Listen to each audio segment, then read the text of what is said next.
Bonjour à toutes et à tous. Ce troisième chapitre vient clôturer 3 vidéos que j'ai effectuées sur la demande insistante de mes guides. Dans le premier épisode, vous avez mes prédictions basées sur mes ressentis et les messages médiumiques des défunts. En deuxième, vous avez un tirage basé sur le Symbolone, jeu de prédilection de mon guide Magali qui est d'une précision suisse depuis plus de 30 ans. Et ici, dans ce troisième tirage, j'ai demandé le soutien de Jean-Claude Flornoy, philosophe, écrivain et grand spécialiste du tarot de Marseille et de l'époque médiévale. J'ai sollicité son aide car on m'a demandé d'utiliser le tarot noir médiéval pour communiquer avec vous sur le devenir de la France de 2022. C'est mon cadeau pour l'année 2022 que j'offre à toute la France, plus particulièrement à la communauté des non-citoyens dont je fais partie, ou, devrais-je dire, à la France éveillée et résistante. Par contre, je vous rassure, les cartes vont m'être envoyées par mes guides. Il n'y aura aucune triche. Je vous en donne ma parole d'honneur. Pour ce faire, je vais utiliser le tirage d'Emmanuel Iger, la roue astrologique. Tirage complet en 12 cartes. Pour les néophytes, je vais prendre le temps de vous expliquer à quoi correspond chaque carte. Si vous avez des commentaires, mettez-les en dessous de la vidéo. Je vous y répondrai. Si vous aimez cette chaîne, merci de laisser des pouces pour remercier les défunts qui sont là aujourd'hui parmi nous pour nous rassurer, mais surtout pour nous dire la vérité sur ce qui nous attend. J'ajoute que depuis le début de mes prédictions, il y a des faits qui se sont déjà réalisés, preuve que je dis la vérité, même si elles ne font pas plaisir à entendre, et que mes prédictions ne sont pas des délires. Bon visionnage et merveilleux vœux pour l'année 2022. La première carte que m'envoient mes guides est le 3 de bâton pour représenter l'identité de la France. Donc, je décide de vous remémorer la première carte du Symbolone envoyée par Magali pour souligner la similitude que, personnellement, je trouve à ces deux cartes.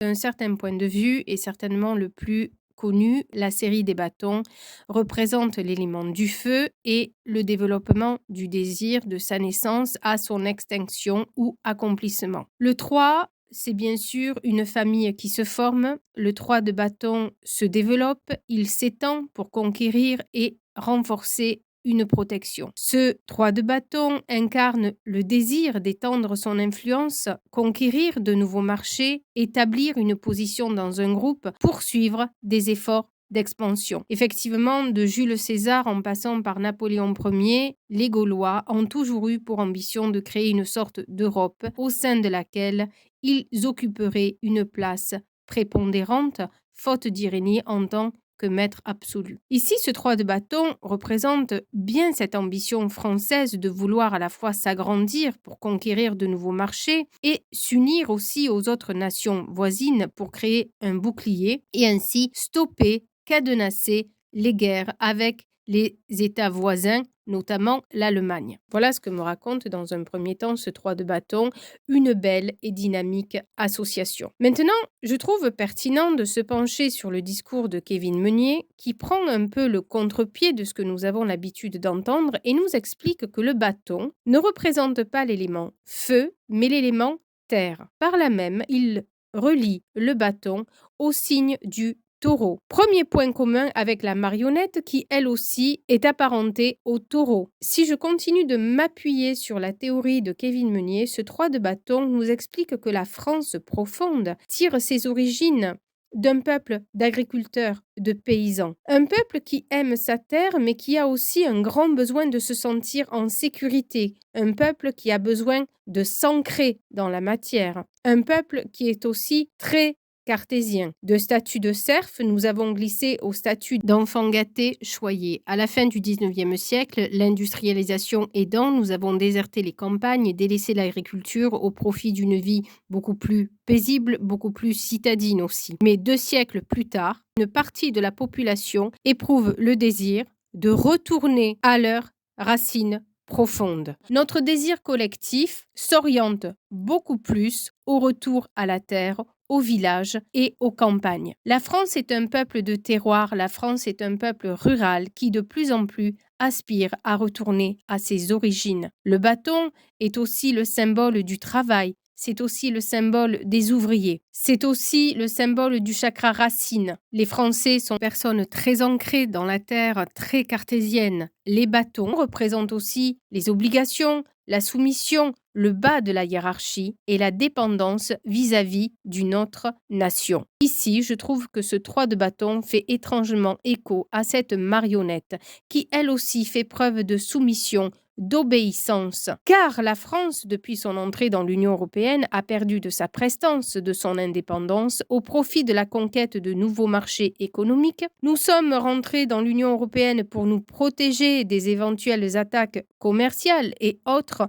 et peser face à la mondialisation. Mais au final, force est de constater que nous sommes dirigés non plus par des dirigeants français, mais plutôt par l'Allemagne et Bruxelles. Le bâton fait aussi référence à l'action, le fait d'œuvrer dans la matière et le monde qui nous entoure. Son énergie est principalement lente et lourde. Et en ce sens, ce 3 de bâton, dans sa forme de déséquilibre, de désharmonie, de déconstruction, nous renvoie à toutes ces manifestations qui sont en train de se mettre en marche lentement mais sûrement et qui vont très certainement handicaper le pays. Pour conclure, je dirais que ce 3 de bâton suppose que la France doit fournir de gros efforts d'adaptation. Il inspire un sentiment de contrainte, il inspire un sentiment d'obligation, agir par devoir, agir par nécessité, remplir ses obligations. Mais il représente aussi la santé, à ce que nous sommes au sens le plus matériel et concret du terme. Et si on le prend au sens de la santé, il inspire un sentiment de contrainte, d'obligation, agir par devoir, agir par nécessité, remplir ses obligations, prendre des risques. Le 3, quant à lui, est relié en termes de degrés dans le tarot à l'impératrice et à la carte de la mort. L'impératrice qui évoque bien sûr la créativité, mais aussi la protection. Elle couve son aiglon, elle le protège des dangers. Donc, quelque part, l'impératrice devrait représenter la France, cette terre maternante, cette terre qui essaye par tous les moyens de nous protéger contre l'agression, de nous protéger contre la famine. Et la carte 13 qui, elle aussi, renvoie à la terre, renvoie au terreau, renvoie à la substance même de la vie et qui parle de transformation, de mort symbolique, de destruction du terroir, du paysan. Cette carte 13 qui tranche des têtes et qui nous renvoie par là même à un épisode douloureux de 1789 à 1793, à savoir la Révolution française. Ces deux arcanes majeurs que sont l'impératrice et la mort sont à la fois antagonistes et complémentaires actuellement. Ce 3 nous parle de batailler, nous parle de nous démener, de faire preuve d'instinct de défense, voire même d'instinct de violence. Et ce 3 de bâton nous parle aussi de renforcer notre système immunitaire. La deuxième carte représente cette fois-ci les ressources de la France. Mes guides m'envoient ici la justice à l'envers. La justice est une carte que l'on associe symboliquement à la lettre Od, la séphira de la splendeur, de la gloire, de la puissance. Elle est aussi conservatrice du cosmos et elle est aussi reliée à la planète Vénus qui nous renvoie encore une fois au taureau. Si je vous dis ça, c'est que comme elle est à l'envers, il suffit d'inverser. Donc, c'est la fin de la splendeur, c'est la fin de la gloire, c'est la fin d'une toute-puissance, mais c'est aussi la fin d'un équilibre sur un plan cosmique, c'est-à-dire que la planète elle-même se trouve en déséquilibre et en danger. Mais revenons-en aux ressources de la France, et si j'appuie sur une terre malade, c'est pour bien souligner qu'une terre malade ne peut plus nourrir sa population de façon convenable. Et là, je me permets juste une petite aparté par rapport au bio, qu'on m'explique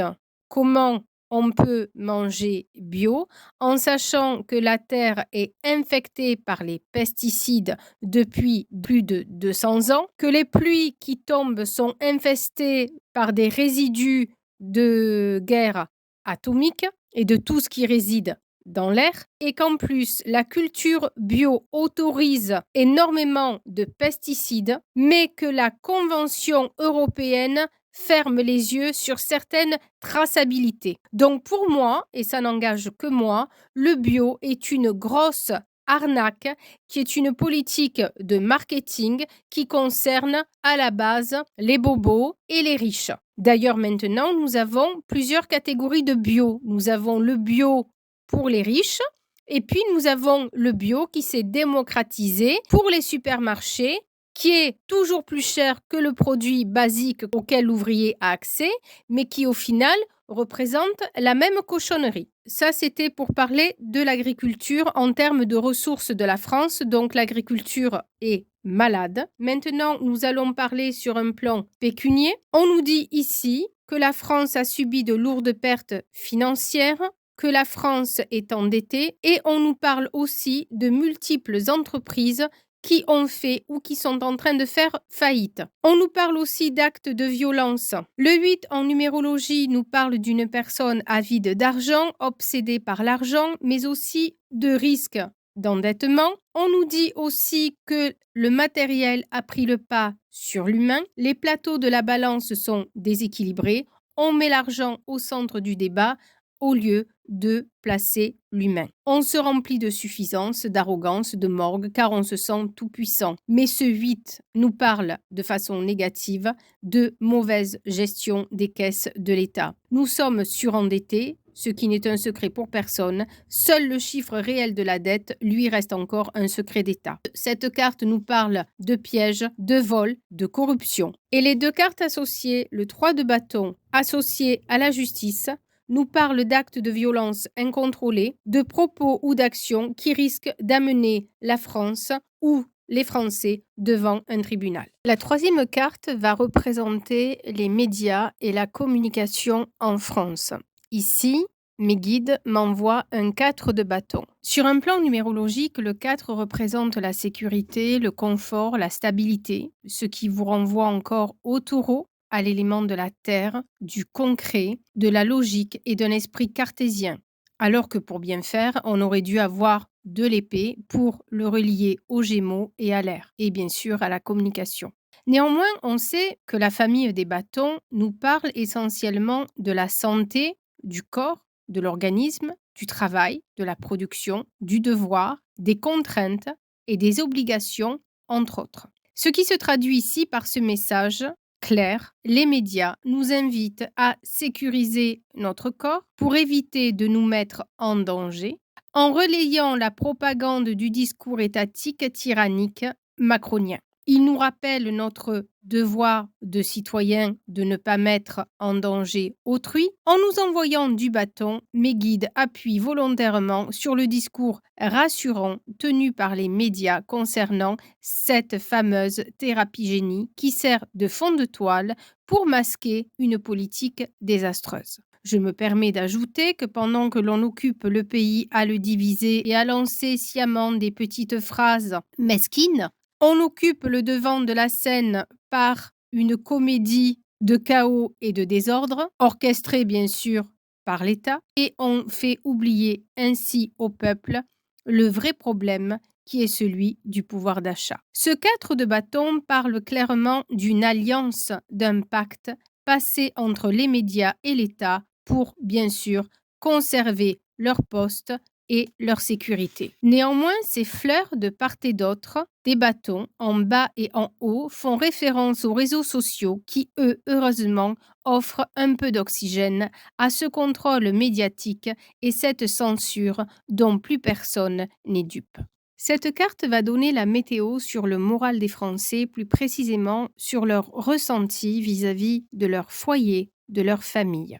Ici, mes guides m'envoient un 4 de coupe à l'envers. Nous sommes sur un 4. C'est très intéressant car on vient de voir que le 4 est le chiffre de la stabilité, du confort, de la sécurité à l'endroit. Les coupes, quant à elles, régissent l'éveil de la spiritualité, la sagesse, la joie, le plaisir, les valeurs morales et je dirais surtout l'éveil des consciences. Ici, cette carte a une valeur négative, ce qui implique que les Français, pour un grand nombre d'entre eux, ont le moral en berne. Ils continuent naïvement d'écouter les médias. Je pense pour ma part qu'ils sont plutôt régis par la peur de tomber malade et de mourir. Et c'est la résultante d'une propagande diffusée H24 depuis maintenant 2 ans sur tous les médias. Ces 4 coupes à l'envers nous montrent que bientôt le peuple va décider de dire stop au stress, stop à la peur, stop aux angoisses du lendemain, car on n'en peut plus de vivre dans un climat aussi anxiogène. Nous en sommes arrivés à l'heure d'aujourd'hui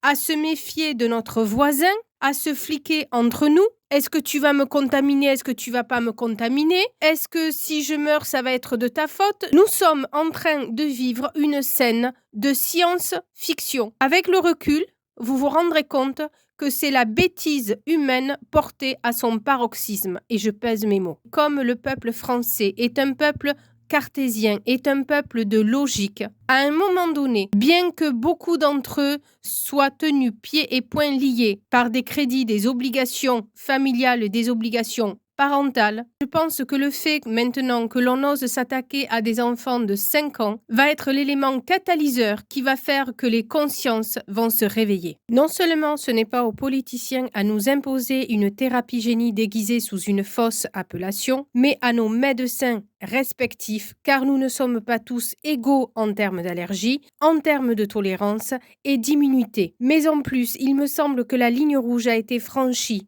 Toucher aux enfants est une mesure délirante. Nos enfants ne sont pas des souris de laboratoire. Pensez-vous réellement que les parents vont offrir leurs enfants à la science en tant que cobayes? Je me permets cette phrase car juste avant, nous avions le 4 de bâton qui nous parlait essentiellement de la santé et de ce que prônaient les médias. Le 4 de coupe nous dit que dans certaines familles, le déclic a eu lieu. On se réveille, on sort de cet état léthargique, on devient aussi plus méfiant vis-à-vis des médias, vis-à-vis de l'État. On ouvre l'œil. Ces coupes à l'envers présagent que chacun, dans notre coin, décidons, en bon peuple cartésien que nous sommes, de revenir à un minimum de logique, de bon sens. Et là, dans une grande neutralité, car je ne prends pas parti, je vous pose la question. Avez-vous déjà entendu qu'un VACCIN,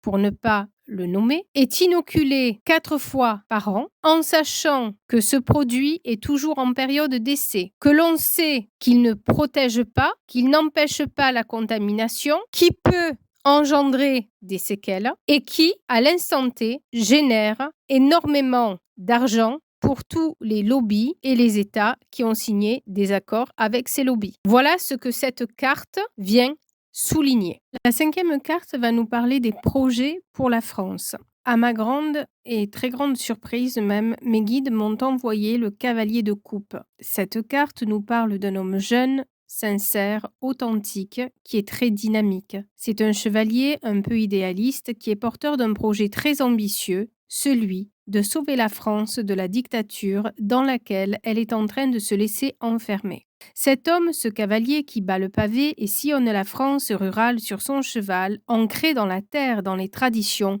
proche du peuple, se dirige vers la gauche, soit vers le passé. Son projet, semble-t-il, c'est de nous aider à retrouver notre liberté, notre souveraineté de peuple. Cet homme veut nous faire remonter le temps et nous ramener à une époque pas si lointaine où la France avait sa propre monnaie et était autonome. Je perçois cet homme comme étant le fils spirituel de Charles de Gaulle.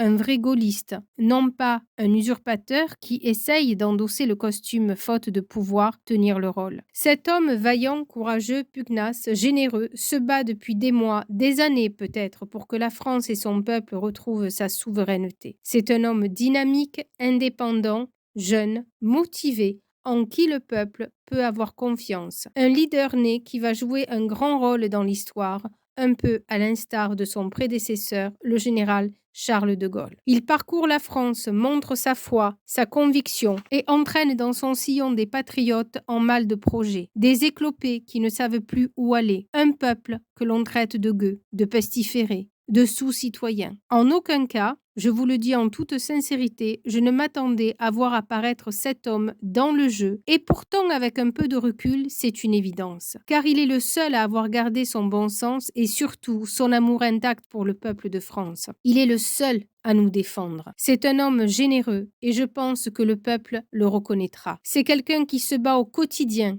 et qui n'a pas peur, malgré sa grande instruction, de se mêler au peuple. Il a l'âme d'un président, comme la France n'en a plus connu depuis un demi-siècle. Il porte le projet de nous ramener au temps de jadis, un vaste programme, et de nous sauver de la dictature. La 6e carte va venir nous parler du quotidien des Français. Ici, mes guides m'envoient la reine d'épée. Le premier message que me renvoie cette image est que les Français sont sceptiques, fatigués aussi de ne pouvoir faire confiance aux gouvernants. Ils sont sur la défensive, quelque peu agressifs, car ils ne savent plus à quel saint se vouer. Il y a tellement de sons de cloche différents qu'ils ne savent plus. Ils sont perdus. Qui croire? Que faire? Où aller? Comment s'en sortir? Quel avenir pour nos enfants? Ils ont été, pour certains, élevés dans la crainte, dans le respect des lois. Pour toute une génération, celle des enfants d'après-guerre notamment, le président de la République est parole d'évangile. N'oublions pas que la reine d'épée se surnomme la reine de la douleur. Cette reine d'épée nous informe que les Français associent politique à déception, au déboire, aux désillusions. Comme disait le général de Gaulle, les Français sont des veaux. Et ici, certains, pris entre le marteau et l'enclume, se sentent comme ces pauvres animaux que l'on conduit à l'abattoir. Les Français, avec cette reine d'épée, essayent d'y voir clair et d'écouter la voix de la raison. Mais pour le moment, beaucoup ont couru à l'abattoir en cédant, une fois n'est pas coutume, au chantage collectif. Cette reine d'épée nous dit aussi que les Français sont là d'endosser autant de responsabilités, là d'avaler autant de couleuvres depuis des années, là de tous ces sacrifices qu'on leur impose année après année, pour au final voir leur liberté et leur pouvoir d'achat se réduire comme peau de chagrin. Ils ont cédé au chantage collectif pour une fausse liberté, pour une vie sociale. Ils ont perdu leur âme. Mais c'est compréhensible. L'être humain est ainsi fait qu'il résiste toujours au changement.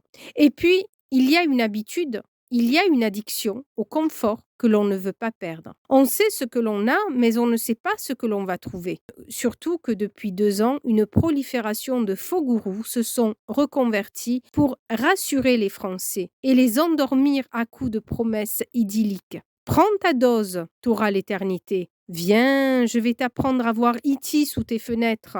J'en passe et des meilleurs. Derrière tout ceci, on trouve 2 facteurs, la panique et la peur qui règnent en maître. Les Français sont stressés, les Français sont apeurés, les Français sont paniqués. Mais c'est parce qu'il y a une surproduction à un moment donné de bêtises humaines que la reine d'épée refait surface et qu'elle essaye maladroitement, avec son glaive, de faire le tri entre le vrai et le faux, entre la logique et le féerique. Bien sûr, beaucoup de Français n'ont pas eu d'autre choix que d'obéir, car dire non, c'est perdre un travail, c'est ne plus pouvoir assumer les responsabilités qui leur incombent tous les mois. Donc, beaucoup ont fait le choix, si choix il y a, la mort dans l'âme, de servir de cobaye pour garder leur emploi, pour garder leur train de vie. Mais est-ce un choix? Est-ce que choisir entre la peste et le choléra, est-ce que choisir entre sa vie et finir SDF est un choix? Voilà où en sont les Français. Avec cette reine d'épée, ils commencent à réfléchir aux solutions pour s'en sortir. La 7e carte vient répondre à la question: quel est le climat au sein de la France? À ce propos, pour celles et ceux qui, comme moi, croient aux signes de l'univers, je vous informe qu'au moment où la carte a sauté du paquet, l'encens a brûlé mon tapis et a fait un trou très profond dans celui-ci. Donc, avant d'interpréter la carte, je peux vous dire qu'à l'instant T, à savoir mi-janvier 2022, la France est divisée en 4 quarts, comme nous l'ont montré auparavant ces 4 coupes renversées. Maintenant, et je vous assure que je ne fais aucune propagande et que je n'incite ni ne prêche pour aucune paroisse, surtout dans mes guidances, mais cette carte fait écho au cavalier de coupe de tout à l'heure. Regardez cette étoile qui par ailleurs est une arcane majeure et une des plus belles cartes du tarot. Vous remarquerez que l'étoile est le premier personnage nu authentique. Ici, avec l'étoile, on a abandonné tout artifice, on a abandonné les faux semblants, on a fait tomber les masques et on a cessé les conflits d'intérêts. Ici, on se met à nu pour combattre une cause noble parce qu'on y croit avec son cœur et que l'on a foi dans les paroles que l'on prononce. Avec cette carte, on n'a pas un prêcheur, on n'a pas un politicien, on a juste la voix du peuple authentique qui parle avec ses tripes. Cette carte est magnifique en ce sens qu'elle a un pied sur la terre, un pied dans l'eau, et qu'elle va pourtant réussir à réunir en son sein tout le monde, ou presque, au nom de la justice divine, mais encore pour le rapporter à la France, aux vraies valeurs qui font notre pays. Regardez bien cette carte, voyez comme le fossé est grand, comme les Français sont divisés comme jamais auparavant, éloignés les uns des autres, et regardez comme juste derrière l'étoile, la Terre s'est réunie, la fracture a disparu. Regardez ces 6 étoiles minuscules s'unir, se réunir pour lutter contre ce roi soleil qui essaye de nous faire de l'ombre. Regardez, sur son chakra du 3e œil se trouve un croissant de lune, comme pour nous dire que prochainement, nous allons découvrir encore et toujours des vérités. Cette carte qui nous annonce clairement que les Français vont continuer de se réveiller et de se réunir malgré leurs différences politiques, malgré leurs querelles intestines, pour combattre cette dictature que l'on nous impose sous de faux prétextes. On traite le peuple entier comme un toutou à qui l'on fait faire le beau, le clown, pour un sucre à sa mémère. Cette carte me parle d'une France, d'un peuple qui s'unit, qui se serre les coudes sous un même chant, sous un même drapeau, pour une seule victoire, celle de la liberté. Et cette union n'est-elle pas l'union sacrée que ce chevalier de coupe, ou devrais-je dire Monsieur Florian Philippot, a créé dernièrement? Peu importe les étiquettes, peu importe les courants politiques. Là, il faut être intelligent, il faut jouer collectif et comprendre que ce combat surpasse de loin les ambitions politiques des uns et des autres. Ici, on se relaie le flambeau de par la France, de par l'Europe, de par les îles, de par les mers, pour allumer la lumière de l'espoir dans le monde entier. Car la liberté, l'égalité, la fraternité sont les valeurs que la France porte sur son drapeau depuis près de 400 ans. Et ce n'est pas un technocrate imbu de sa personne et soucieux de son compte en banque qui va cracher et réussir à noyer ces valeurs que sont la France. Voilà ce que me dit cette carte. Par ailleurs, l'étoile est la carte de l'espoir, d'un vœu, d'un souhait qui se réalise pour celui qui défend des valeurs avec son cœur et non pas avec sa tête, dans l'espoir d'y remplir son portefeuille. Ces 2 jarres différentes, qui peuvent représenter des courants politiques contraires, se déversent pourtant dans la rivière et se noient à l'unisson, dans un même élan, dans un même cri. Cette carte, qui est encore une surprise pour moi, me dit que non, Malbrout ne réussira pas finalement à diviser les Français. Au contraire, Malbrout sous-estime le peuple français. Nous ne sommes pas des énarques, certes, mais nous avons compris sa stratégie. Et grâce à l'union sacrée, nous allons créer une rivière, puis un fleuve, puis un océan, qui au final ne fera qu'un pour se soulever contre cette infamie, cette tyrannie. L'étoile nous parle aussi d'Internet, des réseaux, des soutiens, car même si pour des raisons diverses et variées, vous ne pouvez pas manifester, vous pouvez tout du moins manifester votre présence, manifester votre solidarité par le biais d'Internet. Et je le dis sincèrement, je ne fais aucune propagande, je ne fais qu'interpréter les cartes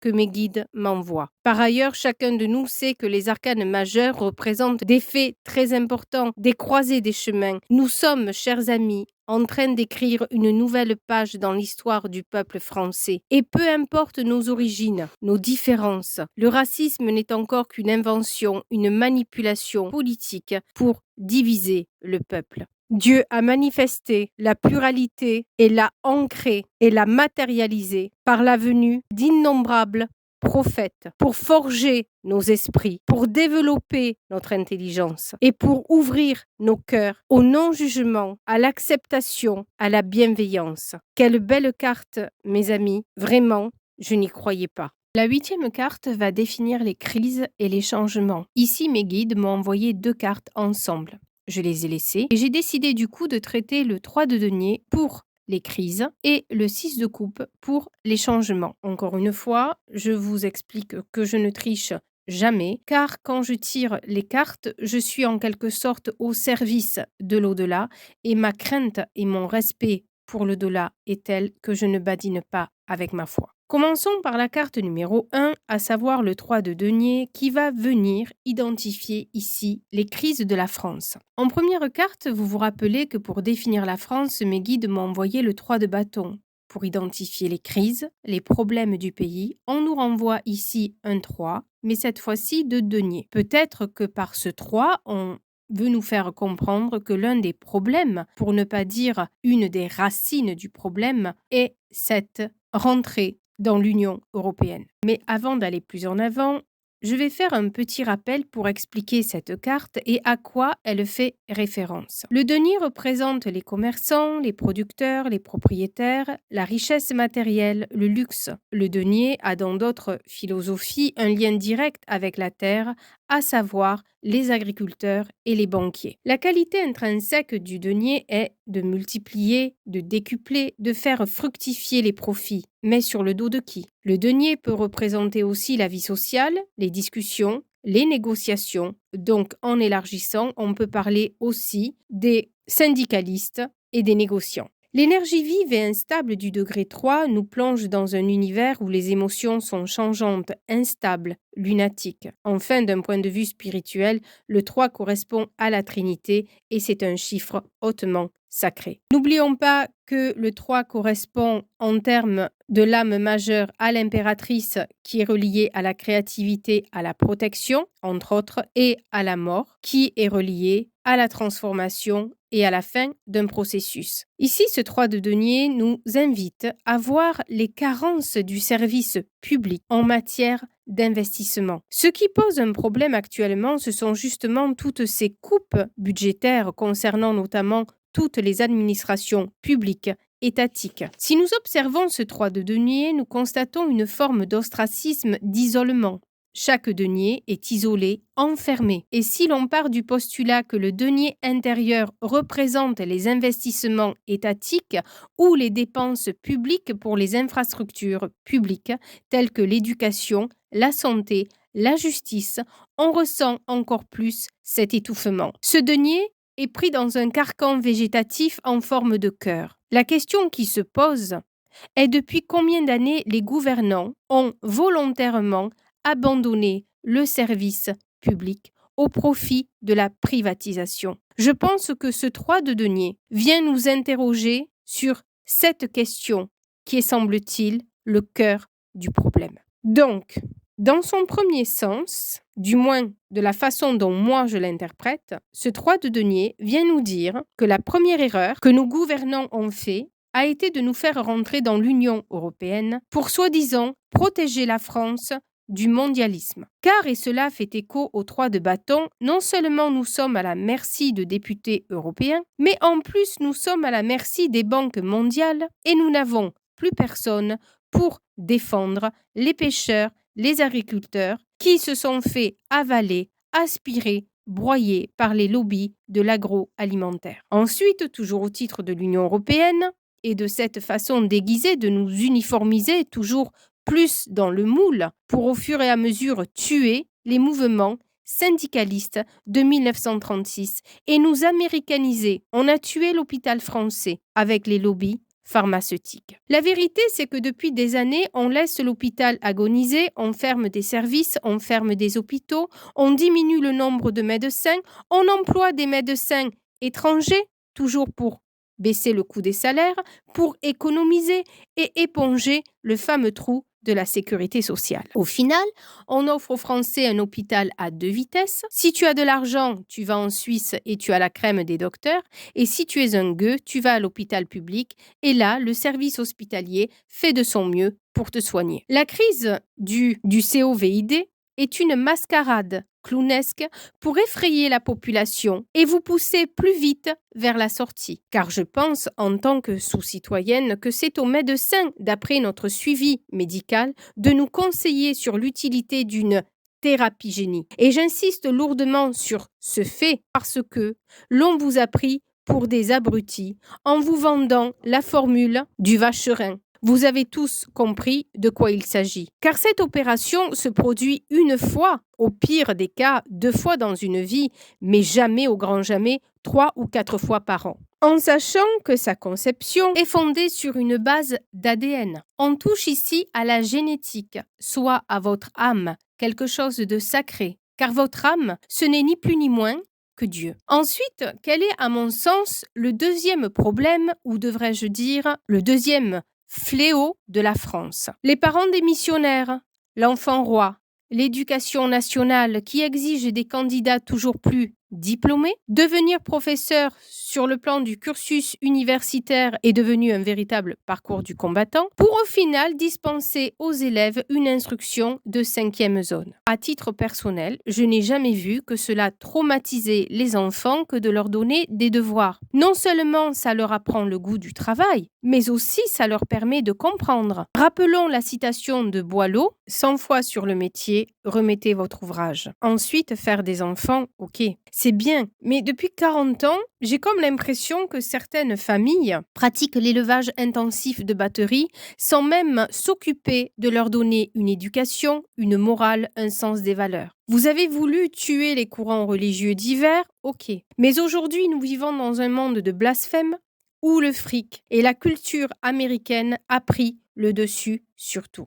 Tout le monde exige une villa, une Porsche, sans se fatiguer ni aller au charbon. De sorte que nous avons engendré une sous-population, où je m'inclus, aussi cultivée qu'un champ de pommes de terre, à savoir que nous sommes nourris aux chips, aux sodas, aux séries B américaines, où Brian fait tout ce qu'il veut dans sa décapotable. Voilà l'idéologie et la mentalité de la France du bas. Elle a perdu le sens des vraies valeurs, le sens du goût du travail. On vit dans la peur d'ouvrir sa gueule depuis 40 ans. On se fait martyriser. On nous fait crever à petit feu à coups de pesticides et de dépression nerveuse. Et vous pensez très sincèrement que c'est votre soi-disant microbe qui va nous terroriser? Mais très sincèrement, pour l'avoir observé depuis 2 ans, les gens des quartiers défavorisés n'en ont que faire. Cette pandémie n'a rien changé à notre quotidien, si ce n'est que l'on mange encore moins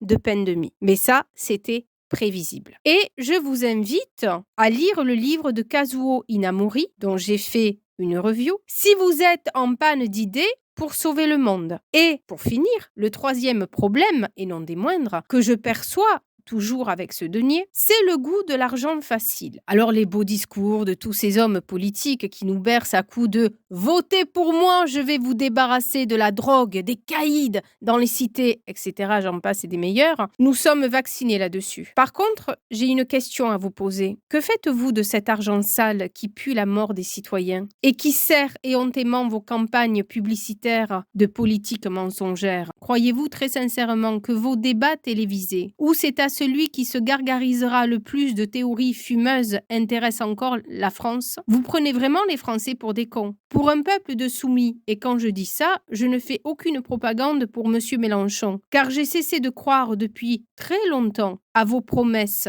non tenues. Mais ici, dans cette guidance, mes guides m'envoient un 3 de denier. Donc, très humblement, je témoigne de mon écœurement contagieux. Le troisième problème est justement cette mafia invisible et pourtant si prégnante dans notre environnement. Ce problème englobe l'insécurité, le non-respect des règles, le non-respect des citoyens ou des sous-citoyens, et ces lois qui exacerbent la colère des Français. Car elles ont, elles aussi, 3 poids, 3 mesures. Si le citoyen lambda fait un excès de vitesse de 5 km/h, il reçoit une amende à payer. Mais si vous faites partie de la haute sphère, ou si vous faites partie de cette mafia qui organise tous les soirs des rallyes nocturnes, où au passage on tue nos animaux et on fracasse nos biens publics, et qui se permettent de rouler dans des Ferrari à 350 km/h en se shootant à l'azote, qu'est-ce que vous faites? La question, nous sommes nombreux à se la poser. Concrètement, qu'est-ce que vous faites? Il me semble rien, ou peu, si peu, que l'on ne s'en aperçoit pas. Car très concrètement, on peut crever dans nos bidonvilles, on n'intéresse personne, et ce, depuis toujours. On n'a pas attendu le co-machin chose pour mourir. Cela fait 50 ans que vous nous faites agoniser. Voilà la réalité du bas. Toujours pour la 8e carte, mes guides m'ont envoyé un 6 de coupe à l'envers pour parler cette fois du changement de la France. Le premier constat que l'on peut faire avec cette carte, c'est qu'elle est divisée en 2 et non en 4 comme auparavant. En revanche, les coupes à l'envers renseignent une fois de plus sur l'état de nerfs des Français qui, bons moutons, en ont assez de bêler et de se faire tondre la laine pour toujours plus de sacrifices, toujours plus de menaces, toujours plus d'inconfort et de moins en moins de liberté. La France est divisée en 2 de façon quasiment égale, comme le montre cette carte, entre ceux qui s'accrochent à leur vie passée, à ceux qui pensent et qui croient dur comme fer qu'après cette crise sanitaire, ils retourneront à leur petite vie sereine, aussi paisible qu'une autoroute. Dans beaucoup d'esprits de Français cartésiens, ils ont un job, un niveau d'études respectable, une famille, moult crédits pour satisfaire leur confort toujours plus gourmand, et quand ils croisent, par malheur, au détour d'une rue, un SDF, un gueux, un pouilleux, ils détournent le regard en se pinçant le nez sans aucune empathie. Et je les comprends, car on nous a appris depuis tout petit que si l'on marche dans les clous, et que si l'on est un bon citoyen, toutes les portes à nous s'ouvriront. Un gentil leurre que l'on m'a seriné à moi aussi. Et puis il y a l'autre France, beaucoup plus hétéroclite, cosmopolite, qui se compose de nouveaux pauvres, des commerçants ou des travailleurs au chômage, jusque-là épargnés, qui ne comprennent pas ce qui leur arrive et qui par un instinct de survie ont décidé de résister. Il y a une catégorie de gueux qui, eux, sont anesthésiés depuis leur naissance, car depuis enfant, on leur apprend la surproduction massive pour survivre et rien d'autre. Il y a les accidentés de la route qui, rattrapés par une roue du karma désastreuse, s'enfoncent toujours plus en avant dans les sables mouvants. Ceux-là, on les surnomme les chats noirs. Et puis, il y a les débrouillards ou les mafieux, à mon sens de plus en plus nombreux, qui cumulent tous les avantages. À savoir, ils ont des voitures de riches, voire de millionnaires, des emplois de smicards et encore, un train de vie de ministres, tout en bénéficiant de tous les avantages sociaux, y compris les HLM. Et bien sûr, leur passe-temps favori est de narguer les pauvres éclopés en leur rappelant avec mépris et dédain combien ils sont stupides et eux débrouillards. Voilà de quoi se compose grosso modo la France.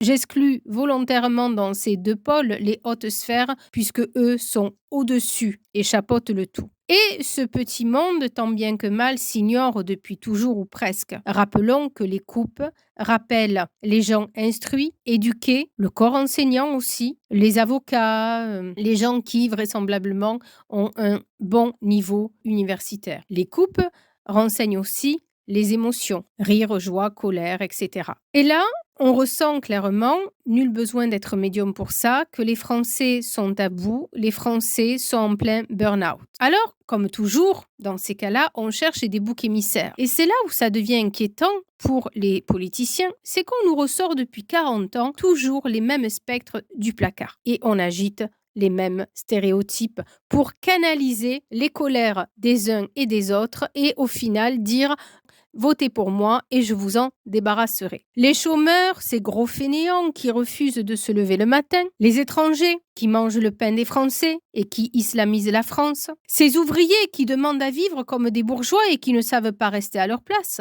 ces pauvres entrepreneurs qui peu cher ne font que des millions de bénéfices à cause de l'ouvrier toujours plus gourmand. Bref, vous l'aurez compris, on prend les mêmes et on recommence et on radote toujours les mêmes discours erronés. Alors, je ne dis pas que tous vos arguments sont bidons, mais quand vous êtes au pouvoir, à part vous relayer les tractopelles pour continuer de nous enterrer vivants, je me pose la question, à titre personnel, de savoir ce que vous faites vraiment. De temps à autre, les Français sont habitués à descendre dans la rue. Nous faisons 1, 2, 3 manifestations, puis fatigués, reprenons chacun le cours de notre vie en espérant des jours meilleurs. Sauf que là, et je n'invente pas, les coupes sont arrivées à l'envers. Ce qui veut dire que non seulement la coupe est pleine, mais que les gens maintenant vont renverser la coupe. C'est-à-dire qu'ils vont défiler dans les rues, exprimer leur colère, mais que si cette colère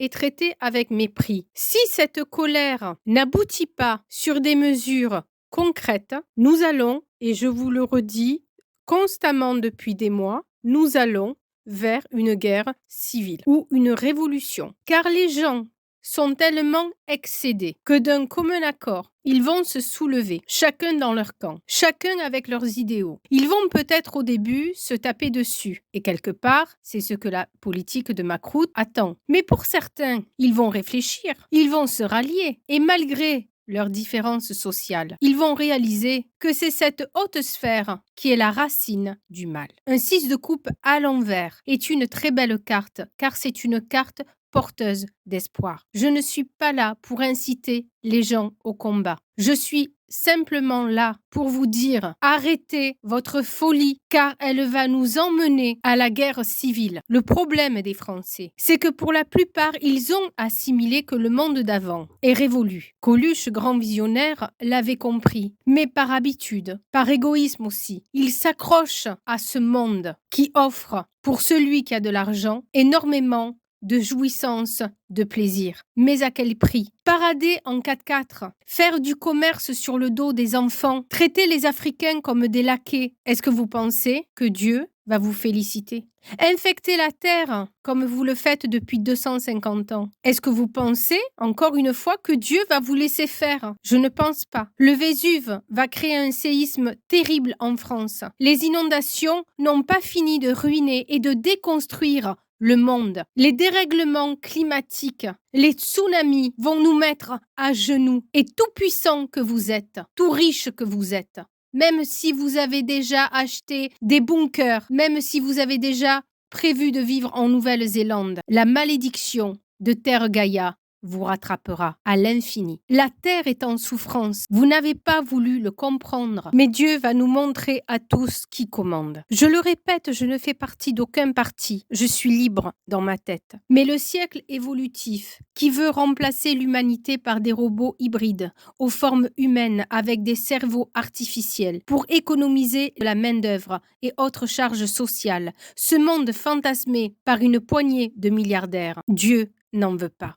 Et ce peuple qui dort depuis 50 ans, par peur de perdre ses acquis, son petit confort de bourgeois, va se lever comme une marée humaine quand ils vont comprendre, réaliser ce qui coule dans leurs veines et ce que l'horreur des lobbies et des scientifiques, avec la complicité meurtrière des politiciens, est en train de vous préparer. Je vous rassure, pas tout le monde dort dans ce pays. Et lumière va être faite. Et vos Spoutniks vont vous revenir en pleine tête. La France et le monde dans sa globalité va changer. Nous allons être obligés de nous désintoxiquer de tout ce monde virtuel, de toutes ces commodités qui certes servent notre confort au quotidien, mais qui ont tué la planète en 250 ans. Nous allons vivre à regret, je le conçois, pour certains, une régression, une vie beaucoup plus rudimentaire, beaucoup plus simple pour la guérison et la survie de la planète. Depuis 250 ans, on mène une politique élitiste. À l'instar d'Attila, une poignée de milliardaires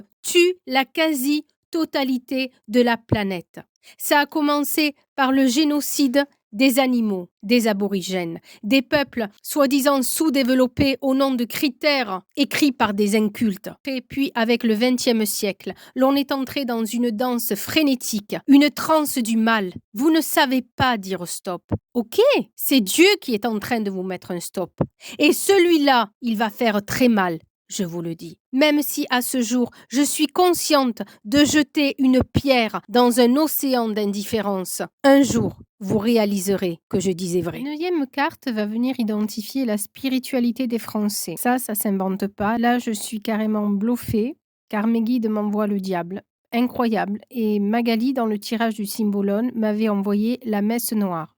D'ailleurs, je vous l'ai remis sur la vidéo. J'ai envie de dire la messe est dite, on passe à la carte suivante, sauf qu'on va quand même expliquer cette carte. Le diable, de façon générale, où Satan représente l'emprise, la corruption, le mensonge, le mal, il correspond au signe zodiacal du Scorpion et du Capricorne, à savoir le Scorpion qui nous parle de mort, qui nous parle de transformation, qui nous parle de perte aussi, qui nous parle d'Hadès, qui nous parle des enfers. Le Capricorne, lui, régi par la planète Saturne, qui rappelle l'obstination, la durée, l'entêtement aussi. Je dirais que ce diable est le fruit des enfants de l'après-guerre qui ont voulu se libérer d'un carcan religieux limite asphyxiant, car à titre personnel, je ne pense pas que cette spiritualité était la meilleure des solutions. Quand on est jeune, on a envie d'un peu de liberté, mais depuis 40 ans, nous glissons dans les affres de la perversion. Plus d'éthique, plus de morale. À la télé, pour vendre un savon, on nous abreuve de scènes d'amour, d'érotisme, tellement banalisées que depuis une vingtaine d'années, les ados ont leur première expérience sexuelle à 12-13 ans. On consomme, on jette sur tous les plans. Notre morale a disparu. Place à l'argent. L'adage des gens, depuis une bonne trentaine d'années, c'est combien tu pèses, à l'image des Américains. Peu importe vos idées, peu importe votre cœur, peu importe vos qualités humaines. Si vous n'avez pas d'argent, on vous traite comme une vulgaire serpillère. Vous n'intéressez personne. Vous n'existez pas. Aujourd'hui, beaucoup trop de gens ont banni Dieu de leur vie, de leur cœur. La frime, le luxe en carton, le paraître. Voilà ce qu'a remplacé la spiritualité. Les gens sont devenus des vitrines. On met tout son or autour du cou, on s'affiche dans des grosses voitures. Et le cerveau, pas la peine de le chercher parce qu'il y a longtemps qu'on l'a fumé à la cannabis. Voilà ce que c'est que la spiritualité d'une partie de la population. Quant à une autre partie, ce sont des adeptes moribonds, des partis politiques tout aussi moribonds qu'eux, qui occupent la scène encore, avec pourtant de moins en moins de participation. À titre personnel, je pense qu'il est indispensable, voire même urgent, de remettre la morale à l'école, de redéfinir un cadre, car beaucoup trop de gens confondent liberté avec anarchie et autodestruction. La culture soda hamburger, on a donné, on en paye le prix aujourd'hui. La liberté, on ne peut pas s'en passer. Ça fait partie de notre ADN. Les Français représentent les valeurs de la liberté. Néanmoins, donner la liberté à des jeunes qui ne sont pas éduqués, à qui on n'a pas donné le goût du travail et des vraies valeurs, ça ne peut rien donner de bon. Pire, on leur a donné le goût de l'argent facile, le goût de l'argent sale et de l'assistanat. Voilà un des résultats de la déchristianisation. Sans compter que si l'on compare Satan à Malbroute, cela veut dire que le peuple lui est complètement soumis et sous emprise. Et si on compare Malbroute au diable, cela veut dire que c'est un être froid, manipulateur, menteur, calculateur. Avec cette 10e carte, on va aborder une question très importante, à savoir quelles sont les ambitions réelles de Malbroute Va-t-en-guerre. Mes guides ici m'envoient le 5 de coupe à l'endroit. C'est la 3e fois que nous avons de la coupe dans le jeu et il faut noter que le 4 et le 6 étaient sortis à l'envers pour le peuple. Ici, donc, ces coupes sont à l'endroit et chose étrange, elles le concernent. À titre personnel, je n'aurais pas pensé du tout à cette carte, mais allons voir ce que les guides veulent nous dire. Les coupes, comme vous le savez, régissent les émotions, la joie, le rire, le bonheur, les valeurs, l'éveil, la sagesse, etc. En revanche, le degré 5 nous parle de guidance, de transmission, de paraître. Les lames majeures qui représentent le 5e niveau sont le pape et le diable. Et à l'instant, on vient de voir apparaître le diable en réponse justement à la spiritualité. Et j'ai même pris la liberté d'associer le diable à sa personne, puisqu'il y a encore des gens qui croient en lui. En clair, le niveau 5 nous parle de guider, de diriger, de mener vers une nouvelle voie, de dévoiler, de révéler au grand jour, de montrer, de parader, de rallier les foules. Ce 5 de coupe nous parle aussi de vivre une expérience émotionnelle intense, profonde. Avant d'aller plus avant dans les explications, regardons le dessin de la carte très révélateur. Vous avez 5 coupes vides ou presque, et surtout en centrale, vous avez une coupe entourée de végétation. Deux fleurs dessinant une sorte de cœur ouvert, des roses noires, se regardent comme pour se chercher querelle ou pour entamer des négociations. Les deux coupes du bas sont séparées. Supposons que ces deux coupes du bas représentent l'électorat français en désaccord, ou bien deux adversaires en désaccord, mais qui, déjà avant les élections, commencent à négocier pour faire partie de son nouveau gouvernement. Tout est possible. Au-dessus de cette coupe, on voit apparaître une sorte de mini-obus avec ses deux feuilles qui tendent la main de chaque côté pour récolter des voix. Et enfin, au-dessus, nous avons encore deux coupes séparées. Au final, quelles sont de prime abord les volontés de Malbrook de diviser le pays, de diviser les partis, de les appauvrir, et avec ce mini-obus central de rediriger les votes des Français pour sa propre paroisse. Tout pour moi, rien pour les autres. Le diable, associé au 5 de coupe, nous parle d'endormissement, de manque d'ambition, de perte d'énergie. N'est-ce pas la situation de beaucoup de candidats et de Français qui sont épuisés par cette pandémie et toutes ces restrictions? Je dirais même mieux que ces deux roses me parlent d'une candidate LR qui déjà, à mon sens, essaye de négocier un poste de Premier ministre. Maintenant, sur un plan relationnel, le 5 de coupe est une très mauvaise carte. C'est la carte par excellence des regrets, de la défaite, de la rupture, de la déception, de la tristesse. En clair, le 5 de coupe, c'est quand on se fustige d'avoir commis une grave erreur. On se mortifie en se répétant « mais qu'est-ce que j'ai fait? Mais qu'est-ce qui m'a pris de faire ça ?» Un 5 de coupe à côté d'un diable ne peut qu'engendrer de la méfiance. C'est une carte qui annonce aussi de nombreuses luttes, de nombreux sacrifices. Quand on voit apparaître un 5 de coupe, on sait déjà que l'on va verser des larmes de sang et qu'on va s'en mordre les doigts. Sur un plan électoral, ce 5 de coupe confirme ce que tout le monde sait déjà, à savoir qu'il veut repasser, qu'il n'a jamais eu l'intention ni même l'ombre d'un doute de laisser le fauteuil. Et à mon sens, il va repasser. Les Français vont les lire une nouvelle fois et c'est là où ce Spoutnik, qui apparaît au-dessus de la coupe, va lui sauter à la figure. Car son véritable programme, il va le dévoiler lors de ce dernier quinquennat. Et c'est justement suite à une ou plusieurs de ces mesures restrictives que le peuple, à moitié endormi, va se réveiller comme habité par une folie incontrôlable et va exiger de lui sa démission. Pour moi, ce 5 de coupe ne présage rien de bon. De toute façon, depuis 4 ans, on me prédit qu'il ne finira pas le mandat. Mais je n'arrivais pas à savoir si c'était le premier mandat ou le deuxième mandat. Et vu qu'il a bientôt terminé le premier avec beaucoup de chance, car la crise a affaibli les Français et son passe mobilise les autres partis de sorte qu'il n'a que Pécresse pour lui faire de l'ombre, autant dire le vide. La 11e carte est là pour définir quels sont les amis de Macron. Quelles sont ses relations? À cette question, mes guides m'envoient une lame majeure, une des plus puissantes par ailleurs du tarot, puisqu'il s'agit du pape.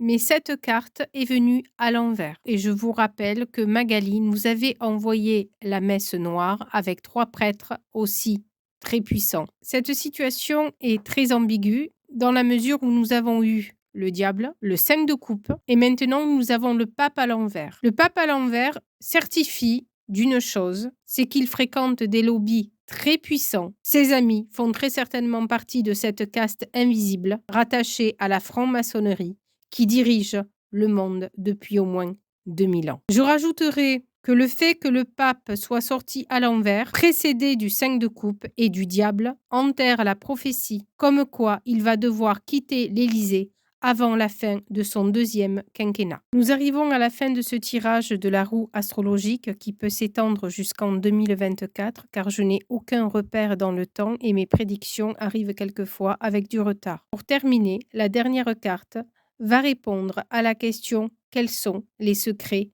de l'État. Mes guides m'envoient le valet de denier à l'envers. Je précise que nous avons entamé ce tirage avec l'élément bâton, relié selon Kevin Meunier à la terre, et que nous le clôturons avec un denier qui est lui aussi relié à la terre et plus exactement à la finance. Le valet est un jeune homme jeune, inexpérimenté, relié à la terre. C'est un personnage généralement qui prêche pour sa propre paroisse et pour ses propres intérêts personnels. À l'envers, le valet de denier nous parle essentiellement de gaspillage. L'argent ne manque pas, mais est dépensé avec une très grande légèreté, à l'enseigne de la vanité, du gaspillage et du goût pour le superflu. C'est quelqu'un qui a une très mauvaise gestion du capital et en présence de cartes fortement négatives, comme c'est le cas, cette carte indique des pertes, des extravagances dangereuses, de la superficialité, de l'inconstance. Les idées, les énergies et les méthodes sont dispersés en raison d'une absence de ligne de conduite efficace. C'est quelqu'un qui vit au milieu de gens très